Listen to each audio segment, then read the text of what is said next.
Hey guys, it's Chris Bate with Cheat the Game coming back at you. Today we're going to take a look into techniques of getting a no clip. I'm just going to show one technique today, but first of all, I'm going to throw a shout out to my pal Steven Chapman, and this is based off one of his lessons. Now, he gave some great advice on several ways that you can use to possibly find a no clip, and we're going to use one of those methods via our coordinates, and we're going to do that today.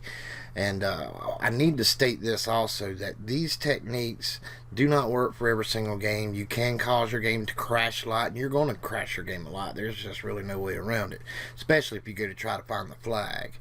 But today we're going to do a brute force method, and we're going to try to find it via our coordinates.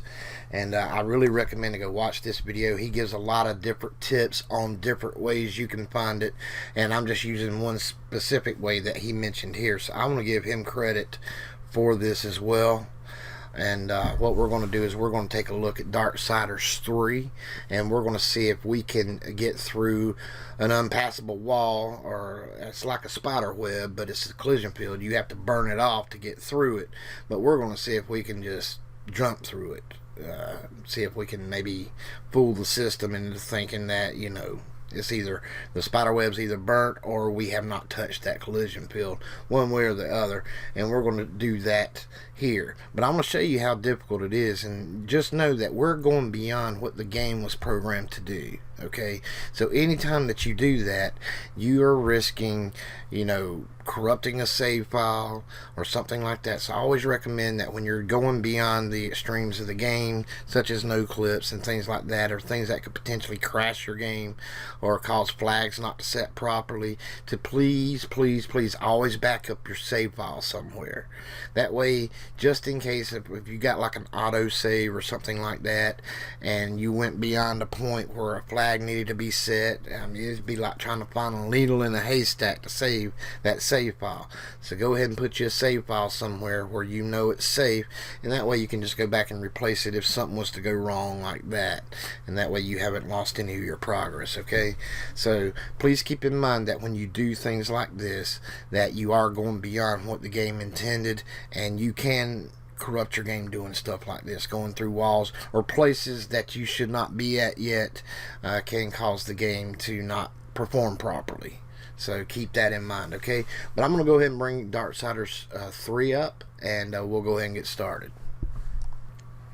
Okay, so now I've gotten here to a door, sort of. It's a little more like a web that we cannot penetrate through, as you see here.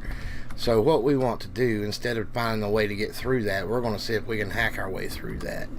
And like I said, normally we're going to we can either do it one of two ways. We can possibly look up a flag like we did ground collision. You remember when we did the super jump and fly hack, based off the same technique of jumping in the air, you're not touching the ground collision, and when you are on the ground you are. So that's a Boolean value, which fluctuates either between 0 and 1 or just two different numbers. It could be anything actually, but basically that's the same technique of finding the flag with the wall. You go touch the wall, keep pressing up, it changes value, you get off the wall to where you can move in any direction and then change value again.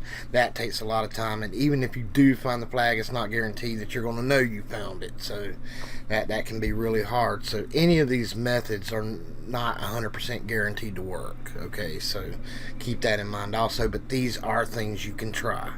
All right, but we're going to do more of a brute force method. Now, we can't really use our internal coordinates because they are just going through way too many opcodes, and I'm going to show you. And we really need to be able to pay attention to the debugger.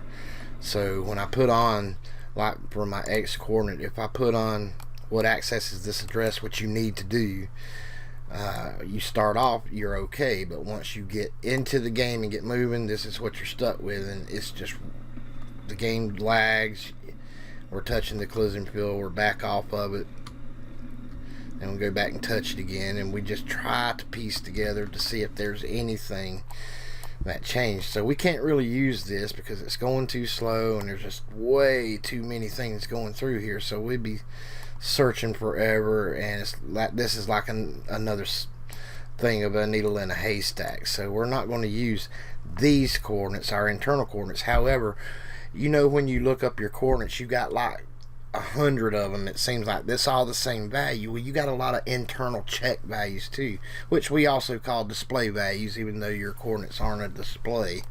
But internal checks, things like that, the computer also uses, or the game also uses, and we're going to use one of those display values instead, those internal check values, and not our regular internal checks, because more than likely they aren't going through so many different locations where we can look better, and that's going to help us brute force this no clip hack here. So what I want to do is I want to look at my jump. You remember when we did the semi-fly hack and speed up? We can use either one of these. They're side by side basically, or in the same structure, so it doesn't really matter which one we find. I'm going to go ahead and find player speed, which would be this one right here, because it's located in new mem A. If I turn that on, and new mem A is our character speed, and I'm going to look for my coordinates, which would be internal check coordinates. It won't be our internal, but near there. So what I'm going to do is we're going to come over here, go to address, and paste in the opcode address of where our speed is right here. So let's find out what writes to this address. And if you see, it's that bottom one right there. It goes to 0 to 500. And if you have not seen that video, I'll paste it in the upper right hand corner. We did it on this very game, how I found that speed address. So if you're unfamiliar with what I'm doing now, you really need to go watch that, because I'm just building off that lesson. So it'll be in the upper right hand corner.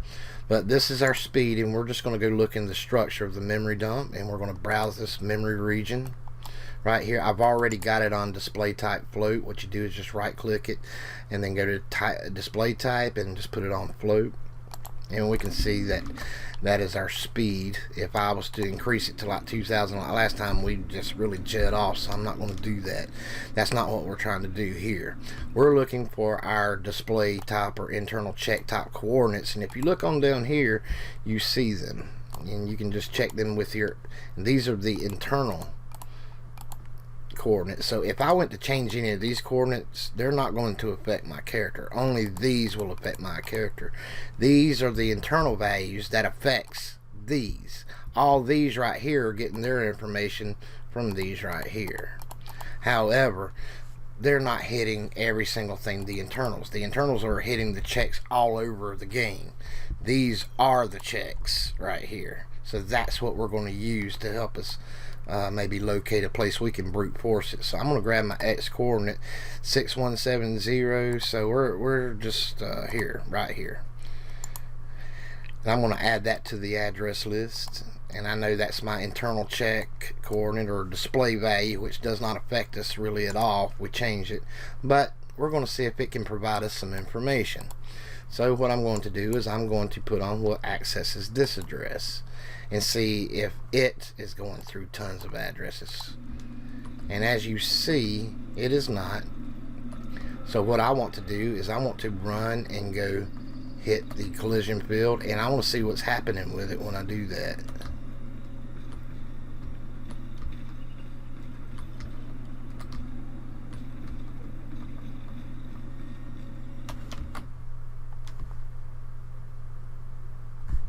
And we see this one here changes a lot. Excuse me, when we do that.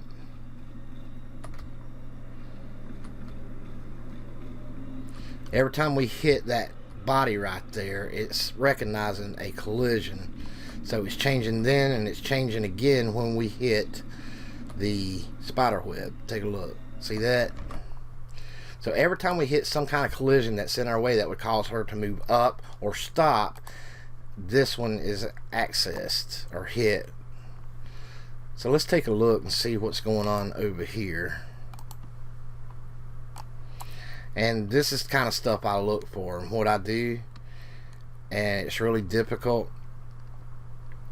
There's also another value where you'll find this, and that was via our Y coordinate, I believe. And you can try all your internal check values. If it's not providing much information, then or providing confusing information, try a different coordinate and just check them all.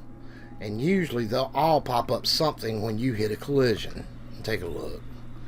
We're getting the same location, if you see here. And we can also try our Z, which is right here. Add this to the address list.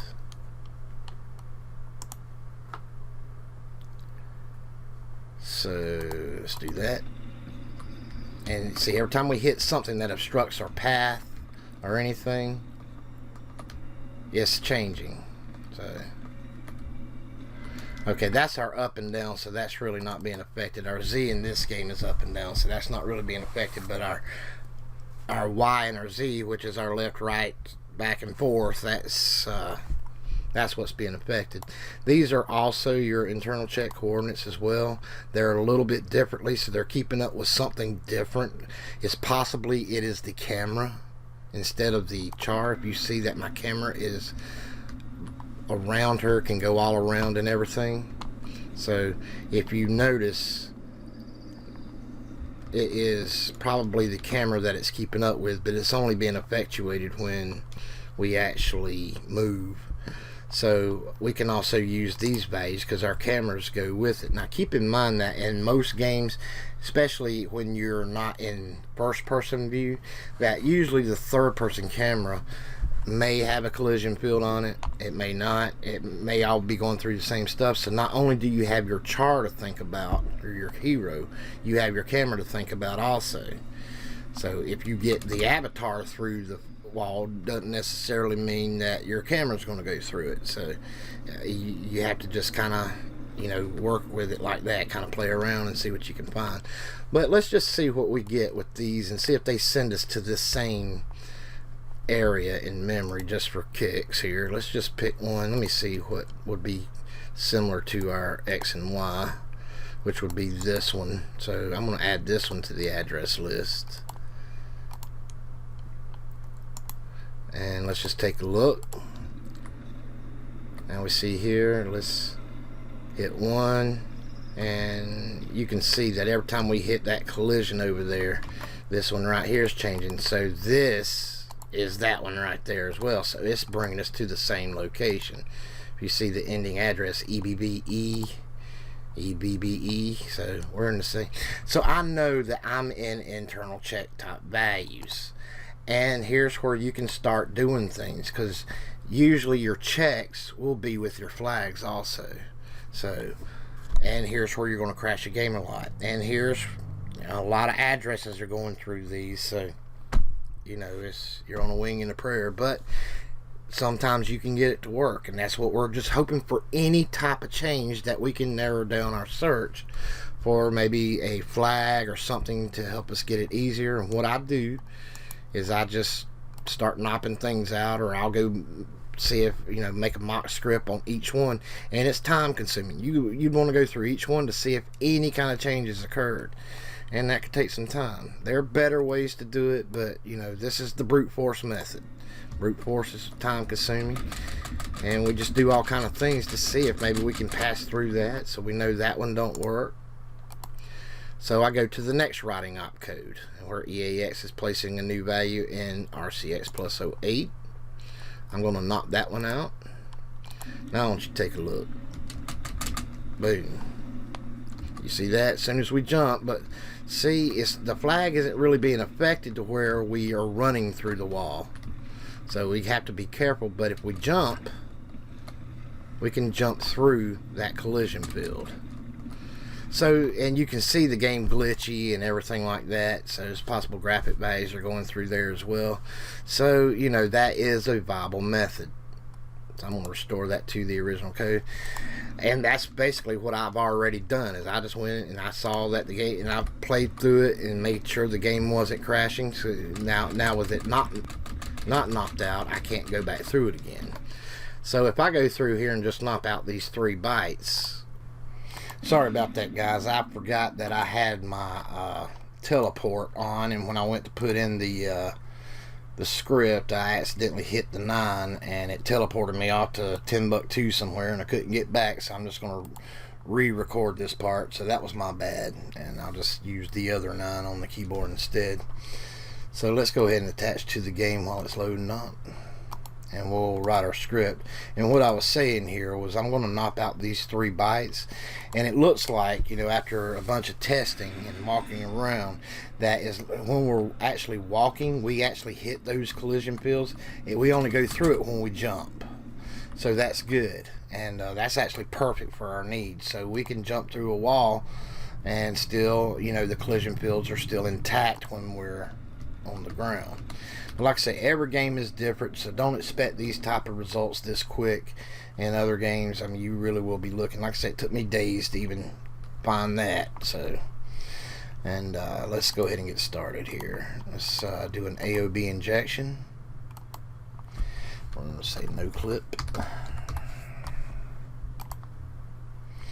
And we're not going to allocate memory for this. We're just going to knock out the bytes. And this is still a test. You know, it may crash on you later, and we'll need probably to go compare out. But if it's holding up and just doing that only when you jump and everything, and it's not crashing the game or affecting the game any other way, then you can just leave it as is and just thank the Lord that you ain't got to do no more to it. So let's go ahead and declare a byte, and we're going to 90, 90, 90 for those 3 bytes. It will restore them when we're finished. So let's go ahead, and we need to put some instructions on here for whoever plays our cheat table. No clip, use jump to go through walls. There we go. So we'll turn our cheats back on, and let's test it without the cheat. First, let's see if the code works, so we don't want to mess that up. Make sure that it knocks it out correctly and restores it correctly, and it does, so we're good on that. So let's test it without the cheat. We should not be able to jump through. As you see, we don't. And when we turn it on, take a look, jump right through the wall. So, you know, that's one method you could possibly try. Will it work all the time? No, it won't. But you can definitely find a lot of stuff, and you probably might come across something you didn't even realize you wanted, and you say, hey, this looks cool. And you know, a lot of times I'm finding cool cheats when I'm actually looking for something else too. So, you know, when you just get in there and you've already hacked your normal stuff like infinite health and stamina and all that other stuff, you know, the common stuff, you know, when you go look for uncommon stuff, be prepared for a lot of crashing, but you can also find some diamonds in the rough too. So it's worth it to go in there and just experiment around and just see what you can find. You'll get frustrated a lot, but it can work out good for you as well, like it did here. I want to thank each and every one of you so very much for coming out and supporting Cheat the Game, watching the videos, placing a like on it. Really helps us out tremendously. We do have haters out there that just come over here to place dislikes on it, which, you know, they act like it bothers me. It don't, because, you know, I don't do it for them. I do this for you guys. So I do hope that you get things out of it. And like I say, if you got suggestions or anything, don't hesitate to leave them down there in the comments and everything. If you're going to leave a troll comment, don't bother.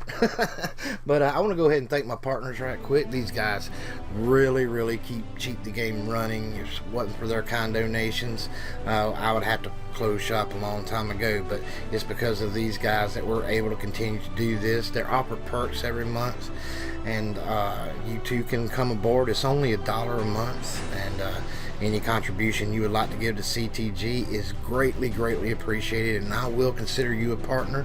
I will put your name on all these vids to give you a shout out. I will shout out your channels and your website. So those are services I offer just for your support, and I really appreciate everything. If you notice, we have reached over 10K subscribers, and I want to thank you all for that too. So I hope to do something special for that coming up once I get moved and everything. My time is very limited via the move, but I didn't expect to actually hit 10K as quick as I did. But I want to thank you every one of you so much for coming out. It really means the world to me. Thank you all so very much. But I'm going to go ahead and cut on out of here, and we will see you on the next one. And I'm going to continue to get back to work on moving so I can get into my new apartment. But I will catch you guys later, and we'll have a brand new vid, and we'll just keep on going, and we'll just see what we can find. All right? Yeah, all right, guys. You take it easy. Take care. Keep on hacking. Most importantly, please enjoy yourself. That's really what it's all about. You cheat the game, fellas, because believe me, it doesn't mind cheating you. You all take care.